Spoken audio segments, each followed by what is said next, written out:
Okay, so today we'll start 10.4 inscribed angles and polygons. What inscribed means is that when you have a circle, then the angles and the polygons will be within the circle. That's what's called inscribed.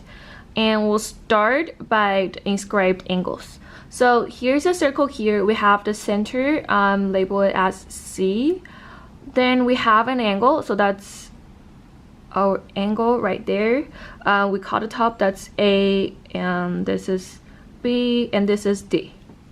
So if we take a look at this, so here we have the angle, and when you try to only draw the angle out, it'll be this part right here, and we call this angle right here angle D. So let's say it's measure of angle D.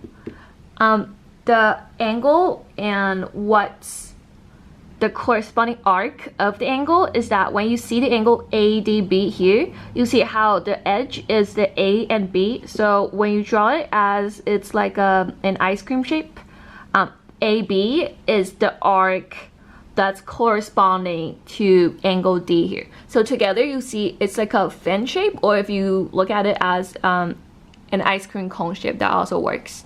So the relationship here is that whatever the angle is, the measure of the angle would equal to 1/2 of the measure of the arc. So that would be AB. Again, it's the angle. The measure of the angle would always be 1/2 of measure of the arc. So let's say if we talk about the angle being this angle D here is 60 degrees, then in order to find the measure of the arc AB, because 60 will be half of AB, so AB in this case will be 120 degrees here. Alright, I'll do one more problem on this concept, then we'll continue to the next concept.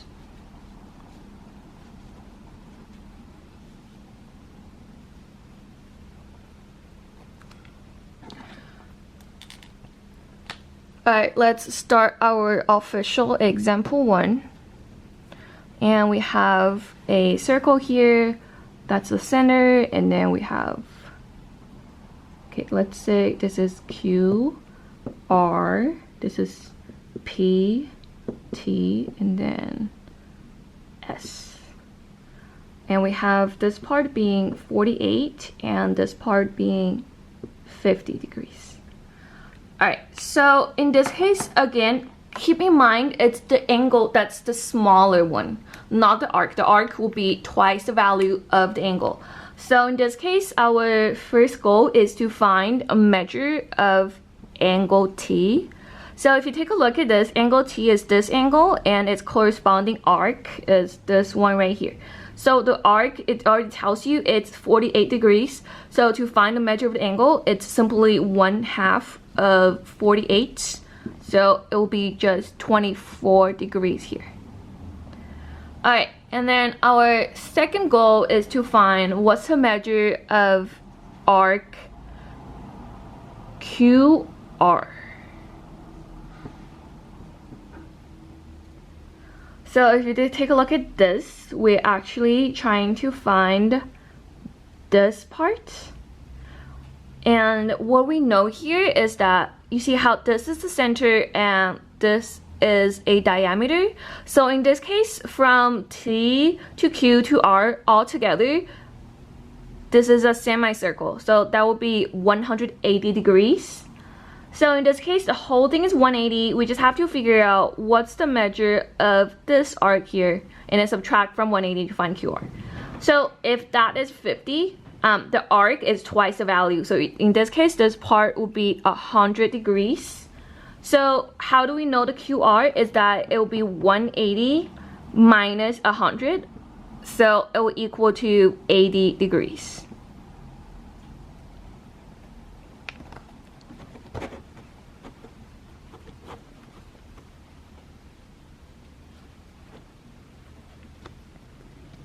Alright, let's see if we want to do another one.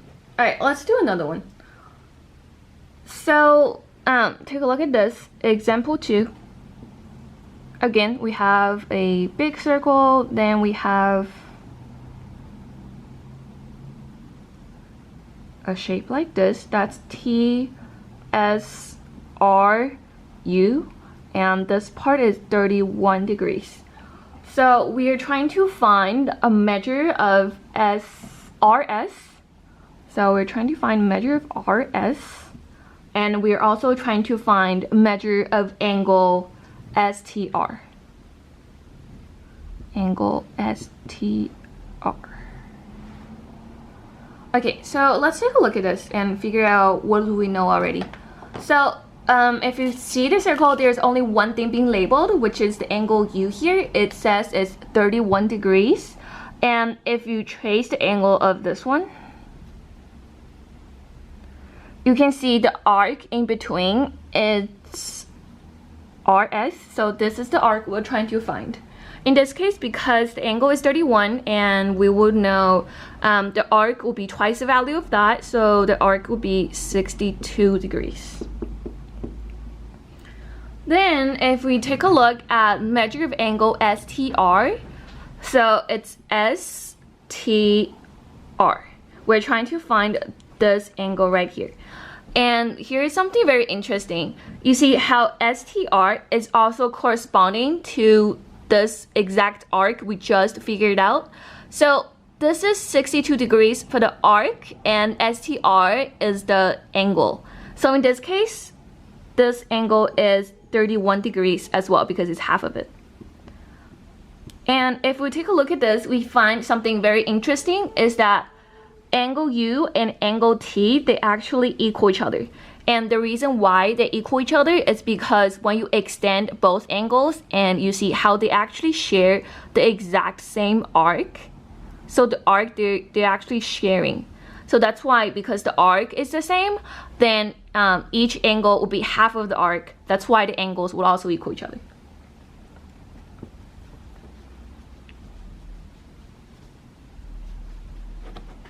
Alright, so let's take a look at this.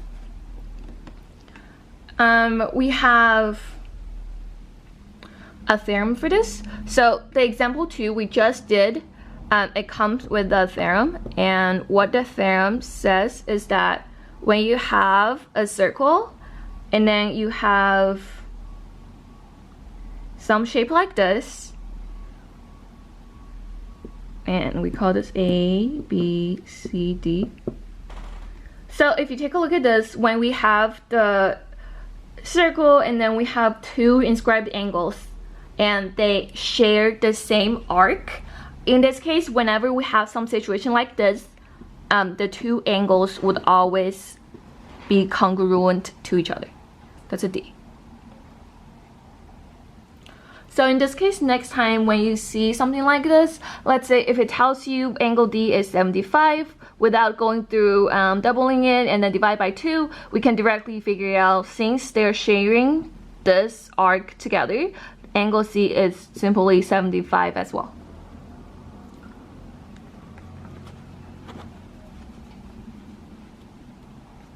Alright, we have 2 more theorems, and here. So I'll just do it side by side. So here we have 2 circles and they're like separating in the middle. Alright, so here we have a right triangle. And that's D, A, B, C. And what this one says is that for this theorem, angle B, so measure of angle B, let me change the color. Measure of angle B would equal to 90 degrees if and only if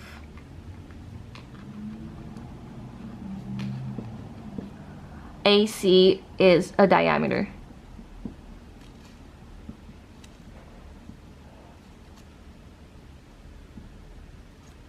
So in order for this triangle to be a right triangle, what we have to know is that AC, also known as the hypotenuse of the triangle, will have to be going through the center. So that's how it becomes the diameter.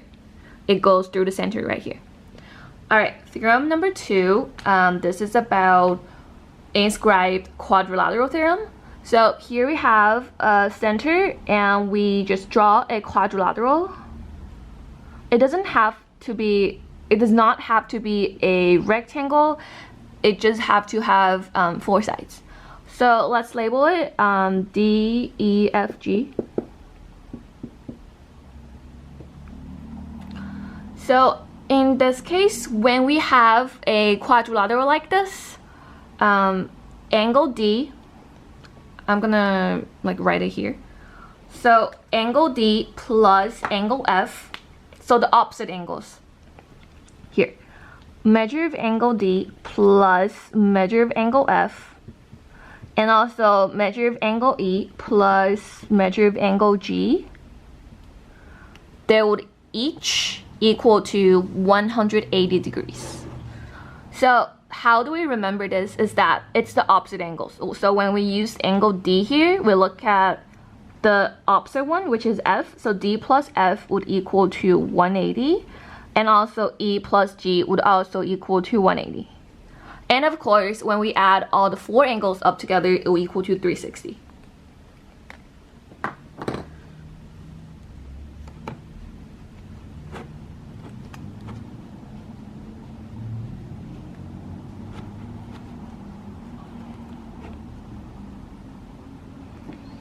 Alright, so let's just do an example.